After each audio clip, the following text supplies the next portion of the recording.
আপনার গর্ভে থাকা শিশুটি ঘুমের সময় কি দেখে জানেন?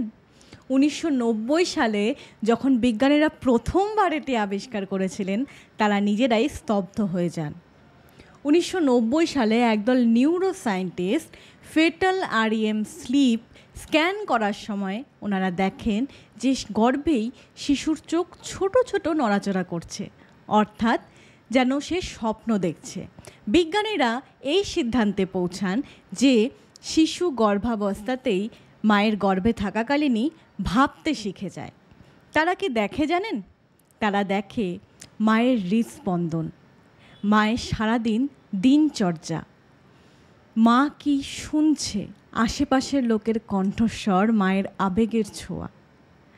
এই সময় যদি আপনি আপনার সন্তানকে গল্প না শোনান, যদি তার চিন্তায় আলোর রশ্মি না দেন, তাহলে তো তার স্বপ্ন গড়ার মতো কিছুই থাকবে না। আপনি যা শুনছেন, যা ভাবছেন, যা শেখাচ্ছেন, তাই কিন্তু ওর ভবিষ্যতে স্বপ্ন গড়ার ভিত তৈরি হয়ে উঠছে। কমেন্টে লিখুন ড্রিমার, তাহলে আমি আপনাদের সাথে শেয়ার করব এমন 3টি গল্প যা আপনি আপনার গর্ভস্থ শিশুকে শোনাতে পারেন, যাতে ওর স্বপ্ন হয় আলোয় ভরা, সাহসে গড়া।